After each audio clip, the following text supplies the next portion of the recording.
Hey guys, good morning. আজকে হচ্ছে গণেশ পূজা। সবাইকে জানাই মন থেকে যে শুভ নববর্ষ। আজকে হচ্ছে নববর্ষ।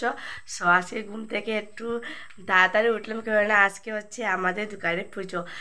তোমরা বলবে যে দোকান কোথা থেকে এসে গেলো, এতদিন তো দোকান দেখাইনি। কারণটা হচ্ছে যে দোকানে খুবই কমই যাই, তার জন্য দোকানটা তোমার সাথে শেয়ার করতে পারিনি। তার জন্য ভাবলাম যে আজকে যখন গণেশ পূজা হচ্ছে তোমাদের সাথে একটু শেয়ার করে নেবো আর দোকানটাও দেখে নেবো।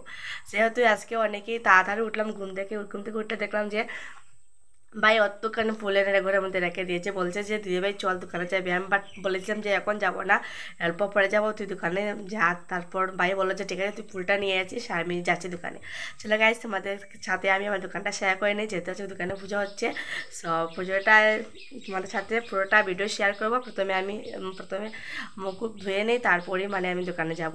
মুখটুক ধুয়ে নিই, মানে ঘুম থেকে জাস্ট এখন উঠছি আর বিছনা ঠিক করে নিয়েছি। আর বিছনা ঠিক করে মোবাইলটা নিয়ে নিয়েছি।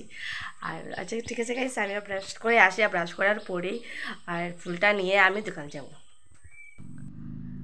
সো আমি এসে গেলাম, মানে মুখ ধুয়ে এসে গেলাম আর কি। প্রচণ্ড রৌদ্র উঠেছে, বাই গড। এখন তো স্কুলও স্টার্ট হয়নি, স্কুল যে কীরকম যাবে এটাই ভাবছিলাম, যেতে যেতে তবে অনেক রৌদ্র উঠেছে। আর এই দেখো আমাদের দোকান। আমাদের দোকানটা তোমাদের সাথে আমি প্রথমবারই শেয়ার করছি, আর একটু ঠিক মতো দেখে নাও, তোমাদের কেউ এইদিকে আসো তো আমার দোকানে আসতে পারবে। আচ্ছা ঠিক আছে গাইজ, আমাদের দোকানে তোমার দেখে নিলাম। এদিকে দেখো ডেকোরেশনটা আমার বাইরে কালকে রাত্রেবেলা একা একাই করেছিল, বাইরে দেবী মিলি করেছে।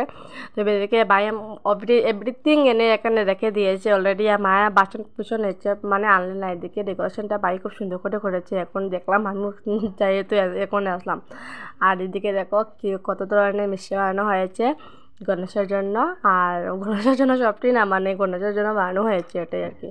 আর মা বললেন যে তুই এখন স্নান করিস নি রে। আমি বলছিলাম যে আমি এখন স্নান করিনি, আর রান্না করে মানে সব কাজটা শেষ করে এখন এসেছি, মানে রাত্রিবেলা বাসন টাসন ছিল তো এখন আসলাম স্নান করার জন্য। আর এদিকে দেখলাম এসে যে দেবী অলরেডি স্নান করে নতুন কাপড় লাগিয়ে সারছে। আমি বলছিলাম যে সবার জন্য কাপড়টা বের করে রেখে দিই। এদিকে বাইও স্নান করে এসে গেলো, বলছিল যে দিদিভাই স্নানে তাড়াতাড়ি চলে যা, অনেকে বেলা হয়ে যাচ্ছিলো। আমি বলছি ঠিক আছে তোমরা স্নান করা তো হয়ে গেছে, এখন আমি স্নানটা করবো। এদিকে মানে সবার মানে নতুন নতুন কাপড় রয়েছে, যত শপিং করার সময় তোমাদের সাথে আমি শেয়ার করেছিলাম। আর এটা হলো মার জন্য শাড়ি। আর দেখো ভাই স্নান করে এসেছে, আমি ওকে দেখাচ্ছিলাম, তার জন্য ও চিৎকার করেছিল, বাট আমি ওকে ঠিক মতো দেখাই না। সবাই জানো যে ভাই মানে ব্লগের মধ্যে আসতে চায় না, তার জন্য ওকে আমি দেখাই না। আর আমি স্নান করে এসে গেলাম, আর আমি আমার নতুন কাপড়টা পরে নিলাম। তবে চুলটা ভিজে ছিল, তার জন্য চুলটা অল্প শুকিয়ে নিয়ে কারণ আমার অল্প অল্প ভিজা রয়েছে, তাই দিকে বেঁধে দিয়েছিলাম। তারপর দিকে আমি আবার চুলটা খুলে নিলাম, কেননা বাতাস দিচ্ছিলো, তার জন্য ভাবলাম যে অল্পখানি শুকিয়ে নেবো। আর হেঁটে হেঁটে গেলাম আমার দোকানে। এখানে দোকানে এসে দেখলাম যে দেবী মানে কাজ করছিল। কাজ মানে আম পাতার মধ্যে মানে আম পাতাগুলো সুন্দর করে দিচ্ছিলো এই দেখো। তবে আমার দেবীর ড্রেসটা অনেক সুন্দর, সুতির মধ্যে গরম দিনে এটাই পরতে ভালো লাগবে ওর। আর এদিকে তো খুব সুন্দর করে দেবী এসব করছিলো। আর দেবীকে বললাম যে ঠিক আছে সুন্দর করে তুই করে নে। এদিকে আমি মাকে অল্প হেল্প করে নি, যেহেতু মা একা একা কাজ। মা তো আমার আগেই মানে সবার আগে মায়ের স্নান করে আসলেন দোকানেও, মানে আমি দোকানে আসলাম স্নান করার পরেই মানে দেবী স্নান করে গিয়েছিল, তারপর সবার লাস্টে আমি গেছিলাম। আর এদিকে দেখো বাইও মানে গণেশের জন্য খুব উৎসাহিত, তার জন্য ও একাকে মানে ফুল সাজাচ্ছিলো, বলছিল যে আমি সবখানে ফুল এনেছি, তার জন্য আমি সাজাবো, আমাকে সেজে দিতে দাও। এদিকে ভাই ফুলকে সাজিয়ে দিয়ে মানে ফুল সাজিয়ে এখন এখানে আসে, এখানে বসে নবরং করছে, বলতো যে বৃষ্টি প্যাকেটটাও প্যাকেট করবে। তার জন্য এখানে বসে বসে দেখছিলাম, দেখি কী জন্য মানে কীরকম করতেছে। বলছে আমাকে দেখাবে না, জাস্ট মিষ্টি প্যাকেটটা দেখে না। আমি ঠিক আছে ঘর দেখাবো না, মানে মিষ্টি প্যাকেটগুলো রেডি করছিল। এদিকে মা আলপনা আঁকছিলেন, মানে রং দিয়ে এখানে ঘর বসাতে হবে, তার জন্যই এদিকে আঁকছিলেন। তো অনেকে বেলা হয়ে গিয়েছে, পুরো 10টা বেজে গিয়েছে। মা বললেন যে এখন ব্রাহ্মণ মানে ঠাকুরে আসেন, ব্রাহ্মণ আসেন, তার জন্য ব্রাহ্মণকে ফোন করলাম, বলছিলেন যে অল্প পরেই আসবেন, মানে অল্প বিজি আছেন, তার জন্য অল্প পরেই আসবেন। কেননা আজকে গণেশ পুজো তো প্রত্যেক ঘরে মানে প্রত্যেক দোকানে তো হয়, তার জন্য অনেকেই বেলা হয়ে যায়, পুরো 10:30 বেজে গেছিলো। তার মা বললেন যে মোবাইলটা রেখে অল্পখানে মা আমাকে হেল্প করে, বলছে ঠিক আছে হেল্প করে দেবো আমাকে, নারকেলটা দাম, নারকেলটা সুন্দর করে মানে পাঠিয়ে একটু মানে বার করে দেবো। মা বলছে তুই পারবি নাকি? আমি বলছি হ্যাঁ পারবো। তাদের বলছিলো যে দে আমাকে দে, আমি করবো। আমি বলছি না না আমি পারবো, তুই জাস্ট আমার এখানে মানে বোলটা ধরে রাখ। আর এদিকে তো আমি খুব সুন্দর করে নারকেলটা ফেটে দিলাম। তবে অনেকে জল বাড়িছিল, জলটা মানে মহাস্নানের জন্য মা আগলে রাখছিলেন। আর এদিকে তারপর মা বললেন যে তোমার সবাই মানে নতুন কাপড় পরেছো, আমাকে কিরকম লাগছে বলছিলেন। আমি বলছি হ্যাঁ তোমাকে সুন্দর লেগেছে। তবে আমার মা শাড়িটাও আমি আমার গিফট দিয়েছি। তুমি দেখে না মার শাড়িটা অনেক সুন্দর হয়েছে। বর্দি মানে ভিডিও কল করে বলছিল যে মার শাড়িটা অনেক সুন্দর হয়েছে। আমি বলছিলাম কে আনছে, সুন্দর হবে না? মায়ের মজা করছিলাম আমাকে ওর জন্য। আর ওর মানে ও আসতে পারবে না, ও বলছিল যে ঠিক আছে আমি যদি আসি তাহলে পরে বলবো। ও মানে ওর দোকানে যে পূজা ছিল তার জন্য ও বর্দি শিওর জানতাম না আসবে কি না, তবে আসলে তো তোমাদের সাথে শেয়ার মানে এমনি করে নেবো ভিডিওটা। এদিকে মা বলছিলেন যে ঠিক আছে তুই আর বর্দির সাথে কথা বল, আমি এইসব রেডি করে নিই। এদিকে যেহেতু আমি বর্দির সাথে কথা বুঝেছিলাম তার জন্য এদিকে মা একা একাই করছিলেন।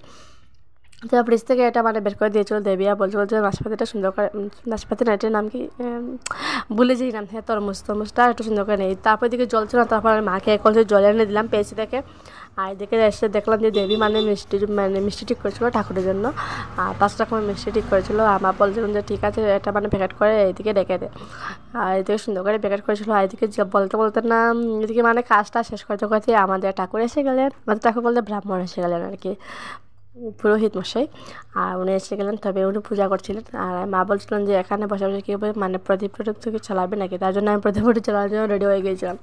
তবে আজকে তো শুরু নববর্ষে সবাই তো অনেকেই সুন্দর সুন্দর ড্রেস পরেছ, আর আমি কীরকম একটা ব্লুর মধ্যে এটা কুর্তা পরেছি। তবে আমার ড্রেসটা কীরকম হয়েছে আমাকে অবশ্যই বলবে যে আমার ড্রেসটা কীরকম হচ্ছে। আমার ড্রেসটা একটু মানে কীরকম হয়ে গেছে, আমার এসে ভালো লাগে না কালারটা, তবে ওই পরে নিয়েছে আমার মানে এই কালারটা বাসে না তার জন্যে।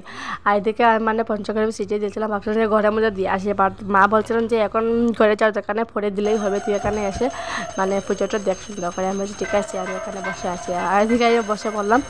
আর যেহেতু আমার তো অনেকই মাথা মধ্যে টেনশন যে কালকে আবার ঘুম থেকে উঠে স্কুল আছে, আর এদিকে প্রচণ্ড গরম লাগছিলো। আমি এটাই ভাবছিলাম বসে পড়ে যে এখন তো পুরো গরম দিন আছে, কাছে কীরকম যে কাটবো দিনটা, বাট অনেকে গরম লাগছিলো।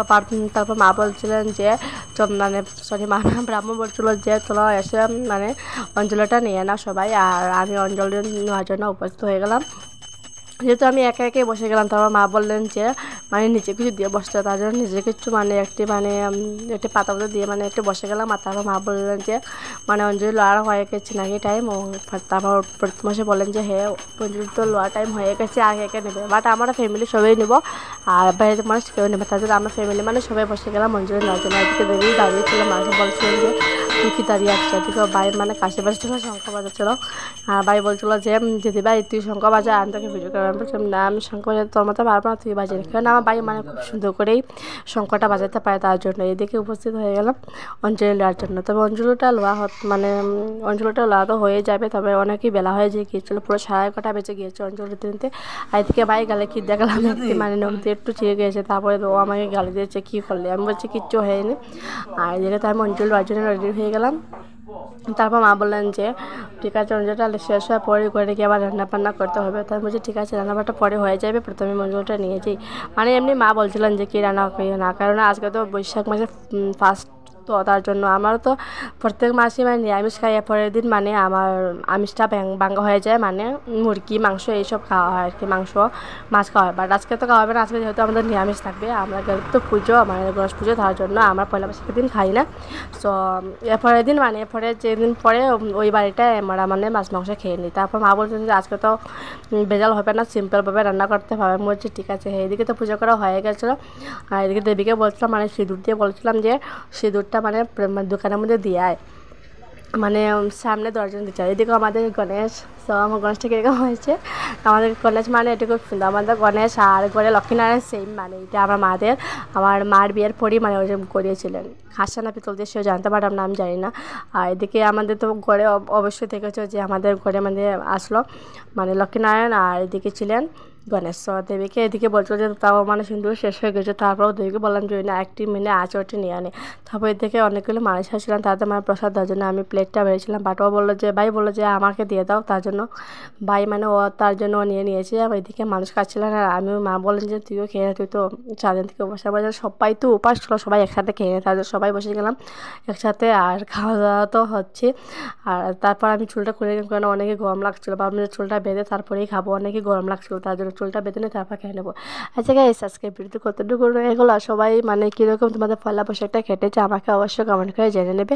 আর সবাই আমার চ্যানেলটাকে সাবস্ক্রাইব করে নেবে প্লিজ গাইস। আমি অনেক কষ্ট করে ব্লগটা শেয়ার করি সত্যি গাইস, তবু জানি না কোনো মানে টুটিলি ভিউ আসে না, তার জন্য মনটা খুব খারাপ হয়ে যায়। তারপর ভাবি না একটা ভিডিও ছাড়ি, তার জন্যই মানে ভিডিওটা ছাড়তে আমি আসি, নিলেও আমি ভিডিওটা কখনো বন্ধ করে দিতাম সত্যি গাইস।